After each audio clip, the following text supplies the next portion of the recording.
You've been told to just be normal, smile more, blend in, don't think so much. But what if your quiet is not emptiness, it's strategy? What if the reason crowds drain you is because you're busy reading the room, mapping motives, and spotting patterns no one else even knows exist? This is the INFJ's quiet rebellion, not loud, not flashy, but relentless. It's choosing depth over noise, integrity over approval, vision over trends. While the world celebrates the obvious, you're redesigning the invisible, habits, systems, relationships, from the inside out. And maybe that's why you've always felt slightly out of place, because you weren't built to fit a mold. You were built to make a new one. So, how does a silent revolution begin, and what does it cost? If this resonates, tap like so other quiet rebels find it. Subscribe for more deep dive stories that actually see you. And share this with the one friend who's too much and too quiet at the same time. They'll get it. You learn it young. A classroom hums, a family table clinks, and your mind starts tuning dials other people don't even know exist. Who's tense? Who's pretending they're fine? Which joke is safe, and which truth is better left unsaid? You adjust, just a notch, so the room relaxes. You study smiles like maps, trace sarcasm for exits, and time your laugh a half-second late so it doesn't echo too loud. Adults call it being mature. Friends call it being easy to be around. But inside, you're taking notes no one sees. You mirror to make space. You adapt to survive. And somewhere between the small talk and the quiet ride home, a question lands. If everyone loves the version of you that fits, who are you when you finally let yourself breathe? One day, the mirror slips. You say the honest thing, the one that feels risky and real, and the air clears like a window opened after rain. A friend exhales. Someone thanks you later. You realize mirroring can be a bridge, not a disguise, if you cross it back to yourself. From then on, the mask is optional. The room still relaxes, but so do you. And that changes everything inside. Call it pattern radar, not fortune-telling, just disciplined noticing. A tone drop at the end of a sentence. The way someone's calendar fills up the moment a hard conversation appears. A company's press release that subtly shifts verbs from will to aims to. You clock micro cues and stack them like tiles until a picture forms. It's not mystical, it's math in soft clothes. You run quiet timelines in your head. If this keeps happening, what happens next? That's why you can predict the breakup before the announcement, or sense a project will sink months before anyone else admits it. You're not negative. You're honest about trajectories. And when your gut speaks, it's usually just your evidence talking, faster than you can translate. There's a trap, of course. See too much and you start seeing ghosts. Patterns harden into prophecy. So you add breaks. You write the hunch down, wait a day, ask a clean question. Have we noticed the last 3 deadlines slipped after Monday stand-ups? You check for counter-evidence. You share gently, I might be wrong, but here's what I'm seeing. That's how the radar becomes useful, not heavy.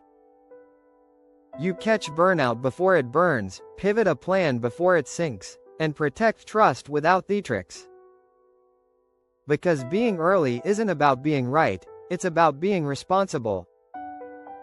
Empathy isn't softness. It's signal processing. You don't just hear words, you register breath pace, eye flickers, and that half-second delay that means, I'm not ready yet. You sit in the pause without rushing to fix it. That alone is radical. In a world addicted to quick takes, you offer presence, and presence disarms defenses. You reflect back the feeling, sounds heavy, that must have stung, so shame has less oxygen.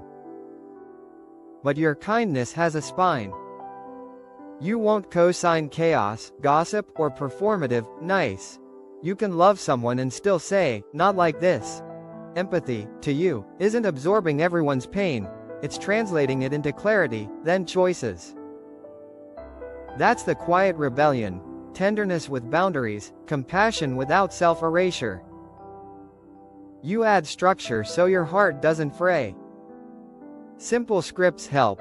I can listen now, but I can't fix this for you, or, I care about you, and I need to pause this for tonight. You practice recovery, too. A walk with no phone, a page of honest journaling, a playlist that rinses the static. Empathy stays clean when you let feelings pass through, not live rent-free. Noise wants your life on shuffle. Pings, scrolls, hot takes, everything urgent, almost nothing important. You choose differently. You let silence thicken like good soup, then start stirring. One problem, one page, one conversation that actually matters. You protect mornings like sacred ground. You turn off the faucet of opinions so your own voice can rise from the well. In that quiet, ideas stop sprinting and start landing. You notice you're kinder when you're not rushed. Sharper when you're not split. Isn't that the secret no one tells you? Focus feels like freedom. And the moment you give your attention a single home, the work deepens, and so do you.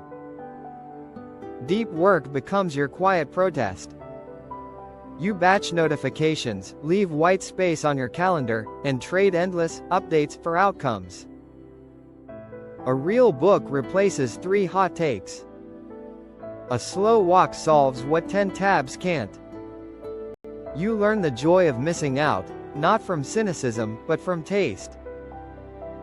You don't chase rooms, you build one where signal outshouts static. And when you do step back into the noise, you carry a steadier pulse, a cleaner why, and a shorter list of things that get to touch your time. To keep that center, you'll need one more skill, simple, kind, and fierce. You don't slam doors, you adjust hinges. A gentle no is quiet architecture, shaping how time, energy, and respect flow. It starts small, answering later instead of instantly, protecting one evening a week like sacred ground, letting all think about it, buy you space to actually think. You swap apologies for clarity. Not, sorry, I'm swamped, but, I'm at capacity, here's what I can do, tone matters. So does posture. Shoulders down. Voice calm. You're not defensive because you're not on trial. You're stewarding resources only you can guard. You learn the magic phrases. No, but here's an alternative. Yes, if we move the deadline. I can't join, though I'm happy to review notes. These are not loopholes, they're levers. You stop over-explaining. You let silence do a little of the work. And when someone pushes past your line, you repeat yourself kindly, word for word. Consequences replace lectures. Over time, people adjust to the new blueprint. You're reliable, not available on demand. The result? Fewer resentments, better work, and more oxygen for what actually matters. That's not selfish. That's stewardship. People-pleasing isn't kindness, it's a contract you never signed. In the quiet, you keep making side deals. I'll say yes so they won't be upset. I'll fix it so we can avoid the blow-up. It works, until it doesn't.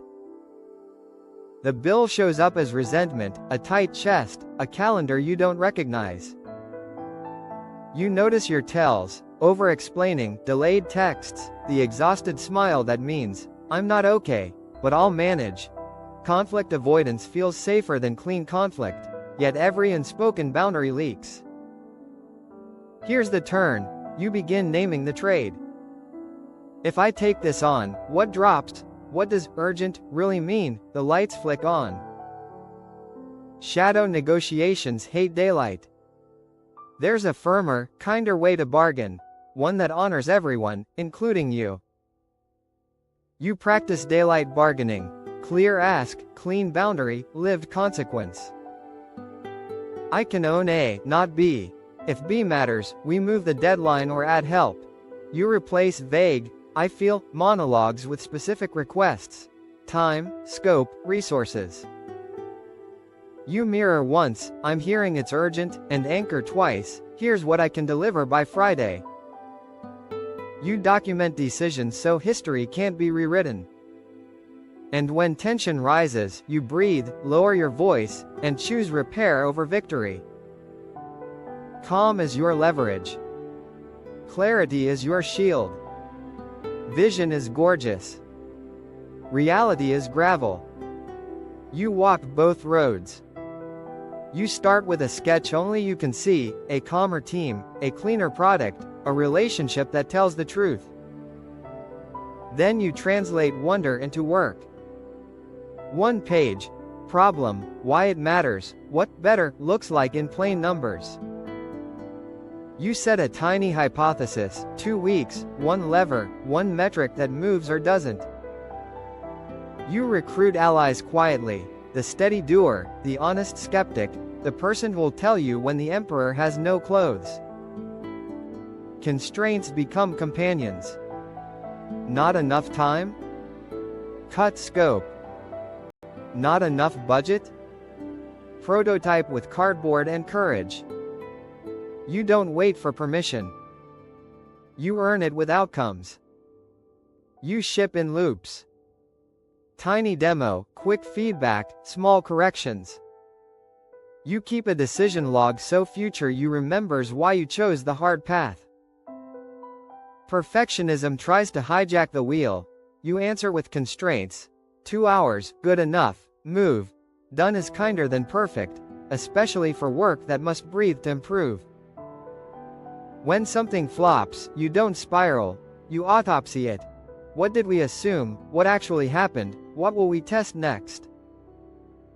You calendar recovery like a deliverable because clarity needs rest. Quietly, the vision stops being a sketch and becomes a room people can stand in.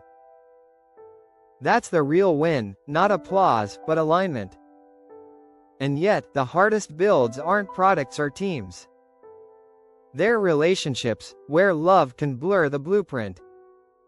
You don't date, you adopt quests. The charming puzzle, the haunted genius, the person who just needs someone to believe. You see potential in 4K. How they could love when safe, led when supported, heal when heard. It's beautiful, and risky. Because potential is a preview, not a promise. Chemistry can drown compatibility. You pour safety, insight, patience, then wake up carrying a relationship like a backpack full of someone else's homework. The healer's high feels noble until the invoice arrives. Exhaustion, lopsided effort, a self you barely recognize. So you pause. You ask the harder question, are we both growing, or am I just rescuing?